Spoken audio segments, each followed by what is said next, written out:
जय जगन्नाथ केमिति अछन आपण माने मु स्नेहा डेली लाइफ को आपण मानु को स्वागत।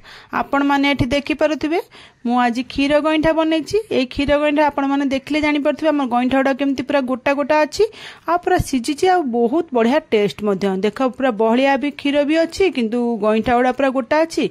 आपण माने जदी एई भली दूध गईठा बन्याउ चाहउछन्ती ताले मो वीडियो को बिल्कुल स्किप करंतु फास्ट टू लास्ट पन देखंतु। चलो देबे हम बनेबा केमिति मु क्षीर गईठा बनौछ। तापय मु एठी 1.5 ग्लास चाउल रही देखो जो ग्लास रे आपण माने मापिकी नेबे सेम ग्लास रे ही पानी देबे એટલે मु 1.5 ग्लास आपण देखौची चाउल नेछि ताकू बतरे देबे 5-6 घंटा बतरे देला पर ताकू भल्ला भाबरे धोई देबे। आमे धोई देके एठी गुंडो करबानी आमे ताकू बाटिकी ही करबा। चाउल को आमे बिल्कुल गुंडो करिके दरकार नै कि टाइम हमर वेस्ट करिया दरकार नै। आमे बाटिले भी बाटिकी हमर कले गईठाटा भी परफेक्ट हबो। ता पय मडी चाउल पके देछि। एठी मो ग्लास रे देखैले आधा ग्लास पानी प्रथमे नै से ग्लास रो आधा ग्लास पानी को अल्प देछि देकी ताकू मु एमती ग्राइंडिंग कर देछि। ग्राइंडिंग कर रखि देली आउ जति की चाउल थिला ताकू भी मु ग्राइंडिंग जार रे पके देली। आउ से जो ग्लास रे पानी देखैथिली आधा पकेइथिली प्रथम ग्राइंडिंग रे आउ अल्प मेबे सेकंड थरो ग्राइंडिंग कलाले पकेइली पकेई ताकू भी ग्राइंडिंग करके आनी देबा। आनी देला परे आउ बाकी जति के आउ अल्प टिके जो पानी रहला मु तो ग्राइंडिंग जारटा धोई देकी सेही पानीटा को भी से जो चाउल बटरे मिसई देबा। मिसई देकी ताकू तापरे आमे धरे चाउल एई चाउल बटरे एबे टिके लूण पकेइ देबा। लूण पकेई के एडो भल्ला भाबरे गोळे देबा। एठी भल्ला गोळे आपण माने देखि परथबे मु जति की पानी रखिछि आपण माने एतिकी ही पानी रखिबे। आउ मोटा बिल्कुल रखिबेनी न मोटा रखले भी भल हबनी कि आठु आ बेसी पानी एतिकी ही पानी जेंति पूरा पानी भलिया रहिबो। तापर चालंत आमे ओडे कढ़ई बसै देबा। से कढ़ई रे मु सेही सेम ग्लास रे मापिकी गोटे ग्लास पानी देइछि आउ एठी आधा ग्लास पानी देइछि। 1.5 ग्लास मोरी पानी देइछि। पानी देके पांडा को फुटेया पे रखि देली। फुटी गला मोठू आधा ग्लास पानी काढी देली। आपण माने एम्ति आधा ग्लास पानी सब काढी दउथबे काढी देकी रखुथबे। दरकार पइले अल्प अल्प आमे पकेइबा नहले आमे ताको जेतले गईठा गढिबा हेतले हमर यूज हबो। किंतु एकाथरे सब पानी देकी आपण माने जंतिबेनी। गरम पानी हे गेला परे ताको काढी देबे। तापरे ए घोळटा को आमे जो चाउल बटाटा को पकेइ देकी ताको एम्ति गैस को एठी हाई को रखि देबा। हाई रखि ताको एम्ति गोळेबा जेमती आम जंतणटा टिके बांधि हवा आरंभ हवा। आमे एठी गैस को मीडियम फ्लेम रखि देबा। मीडियम फ्लेम रखिके ताको एम्ति माने गोळे गोळे ताको ए करिया नहले सेटा बिंडा धर देबो। आपण माने एम्ति गोळे चलथिबे। आ एटा चाउल बटा ना बेसी देखिबे आपण माने बिंडा भी बेसी हबनी। आ जो ये भी रहिबो ताको आमे बिंडाटा आराम रे आमे ताको ये करि परिबा। देखंतु आपण मानु को एठी देखै दोछि। एबे आपण माने कोन करबे ना गैस को लो कर देबे। आ एठी गैस मीडियम के हाई रखिबे। लो फ्लेम रखिके आमे एठी 5 मिनिट खंड ताको कस देबा। आपण माने एडु जानि परथि हम जंतुनटा केते सॉफ्ट हेतिबो आ केते बढ़िया हेतिबो। आमर जंतुनीटा एबे बढ़िया भाबरे जंती हे गलानी। आपण माने एठु देखि पारुथबे जेतल जंतुली गोटे जागा रे गोटा हे जाउछ ना एम्ति रहि जाउछ। आपण माने जानिबे जंतुनी हे गला। आ तापरे कढ़ई रे भी चारि कोडु छाडी जिवो आ कढ़ई रे भी लागि के रहबनी। आपण मानु के एठी देखै दउछ देखंतु मोर कढ़ई रे बिल्कुल भी आ लागि के रहिनी। सब जंतुनी गोटे जागा रे हे जाइछि। आपण माने एम्ति हे गला परे जानि देबे जे जंतुनी हमर हे गला। एबे कोन करबे ना आउ ताकू ए करबे ने गैस एबे बंद कर देबे। आ बेसी जंतिबेनी गैस ऑफ कर देके हम ताकू ठंडा करिया छाडी देबा। घोड़े देके ताकू रखि देबा ठंडा हे जो पूरा भला भाबरे। ठंडा हे गला परे मु ता आपण मानु के ठंडा हला परे देखौ जी हमर जंतुनी पूरा ठंडा हे गला।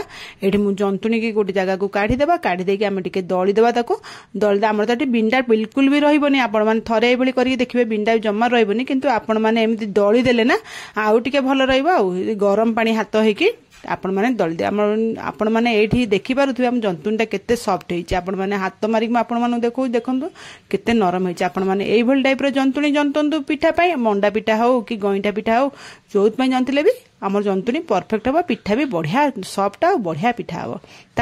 तापर आमे क्षीर गईठा बनैबा ना। एठी मु 2 पैकेट क्षीर नै जे माने 1 लीटर क्षीर नै जे क्षीर को मु गोटे जगह रे एम्ति बाहर कर देबा। बाहर कर ताकू प्रथमे गरम कर देबा। क्षीर को एकाथरे जोथरे आपण माने जो गईठा तयार करबे सेइथरे गरम करिवेनी। अलगा जगह रे गरम करबे। तापर गईठा पई गोटे अलगा जगह यूज करिवे नने हमर गईठा तळे लागि के एटा पोडी जिवो। तापर मु ए गईठा गुडा आपण मानु गढी के देखै दउची। आपण माने एम्ति छोट छोट गुळा नेबे हाथ रे एम्ति ए करिवे। गईठा तो आपण माने जानिथिबे केम्ति करन्ते। जेते छोट करिवे सेते बढ़िया लागिवो खाया पे। आपण माने ए भली भाबे सब भाबे गईठा गुडा को धीरे धीरे करके देबे। सब जा पानी हाथ मझिरे मझिरे गरम पानी हाथ टिके टिके हे जाउतबे नहले हाथ रे चिपकी जिवो। हमर जंतुनी तो बहुत सॉफ्ट अछि ना सेतबे हमें पानी हाथ मझिरे मझिरे टिके टिके हे जाउतबा। आ ता सब जगह गईठा गुडा को एम्ति हाथ रे करी हम गढि दउतबा। आपण माने देखै दो देखंतु हमर प्राय सब गईठा गुडा हेबे हे गेला। आपण माने एम्ति गईठा गुडा करी देकी रखि देबे। तापरे तापर मुझे कौन कर गोटे हांडी बसी देची माने गोटे बड़ जगटा बसी देची से जगह मुझे जो क्षीरटा गरम कर देती ना गरम क्षीरटा को आम ये पकईदेवा पकईदेकी आपको गैस को हाई रखीदे क्षीर पकईदेकी आम 2टा तेजपत्र केमी छिंडे पकईदेवा तेजपत्र पकईदे क्षीर को 5 मिनट फुटेबा जो 5 मिनट भल भाव में क्षीरटा फुटीज ना आम चारिकड़ आप गोले गोले फुटाऊे ना क्षीर उतरीज आपण मैंने देखिए देखिपे एमती क्षीर जो भल भाव में फुटीज आम से जो गईठा गुड़ा आम रखी ना गढ़ी से गईठा गुड़ा क्षीर में पकईदेवा पकईदेकी ये गैस आउ लो रखिए हाई फ्लेम रखिथे हाई फ्लेम रे गईठा गुड़ा पकईदेला आम फुटेबा जितेबाला आपण मैंने जानवे गईठा गुड़ा उपर आसी भाषब ना से आपने जानवे आपण मान गईठा गुड़ा पूरा सीझीगलानी आ गईठा आम पूरा क्षीर गईठाटा पूरा परफेक्ट हो गलानी आम कौन करें देखो गईठा ए उपर आसी भाषला 5 ରୁ 7 मिनट भल भाव में फुटेदेला गईठा आसी भाषब आम जंतुणी तो बढ़िया मजा जंतु होती बेसी भी गईठा सीझा दरकार न था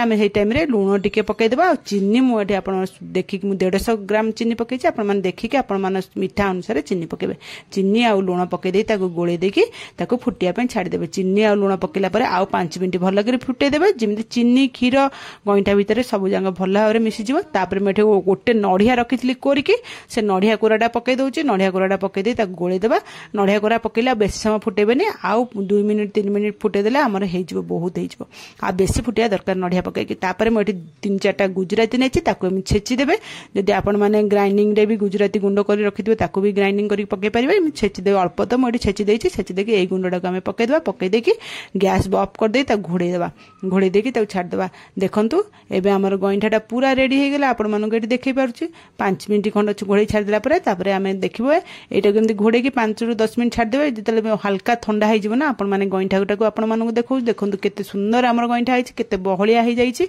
आम बेसी माने मोटा करके आपण मैंने बंद करेंगे ना आहरी मोटा हो पानी रखिकी मुझे देखिए से रखिकी बंद करदे देखिए आमर गईठा गुड़ा बढ़िया हम क्षीर आ गईठा बढ़िया ये हम देखो आपण मैं देखा केते सुंदर भाव में आमर गईठा हो जाइए गोटे भी गईठा भांगीबनी मु आपण मानक जो भाई बतैली आपण मैंने से भाई टाइप करेंगे देखिए मान क्षीर गईठा परफेक्ट हम ये मुझे आपण मानक देखी ना मु गोटे 1.5 ग्लास चाउल 1.5 ग्लास ही पानी यूज कर अध ग्लास बाटला बेले यूज करी आ गोटे ग्लास जंतिला बेले यूज कली आउ जो अध ग्लास मु पानी पकई नी खाली जहाँ गढ़िला बेले यूज करी आपण जाने 1.5 ग्लास चाउल 1.5 ग्लास पानी ही लगे तापर मुझे देखुची देखी बाढ़ी देखी दूसरी गईठा गुड़ा देखूँ आपण मैंने देखिले ही जानीपे केते टेस्ट होइतिबो आपण मैंने भी घरे यही टाइप क्षीर गईठा बनातु आ घरे समस्त खाइबा दिंतु भल लगिले मो चैनल को लाइक शेयर सब्सक्राइब निश्चय करेंगे कमेंट माध्यम मत जनइबे आज रेसिपीटी केमिति लगिला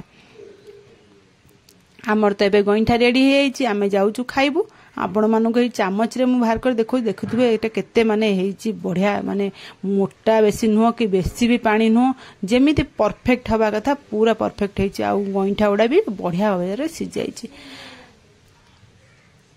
देखो आपण मैंने देखिले ही जानुथिबे एटा केते टेस्ट हेतिबो आपण मैंने यही भली घरे क्षीर गईठा बनातु आपण मानक बेसी कष्ट भी करिया पड़िबनी कि चाउल भी गुंड करके रखिया पड़िबनी चाउल आपण मैंने बाटिकी भी चाहिए इच्छा हेले 2-3 घंटा चाउल बतुरे दे ताकू बाटिकी भी आपण मैंने क्षीर गईठा बनई पारे आपण मैंने यही चाउल बाटिकी जंतिकी भी मंडा पिठा बनई पारे मोर मुझे टाइप आपण मानक मंडा पिठा रेसिपी बनई मो चैनल अच्छी आपण मैंने जाइए देखिपारे मो चैनल काली फेर आपण मान गोटे नुआ रेसिपी नहीं आसबि रोहुची जय जगन्नाथ।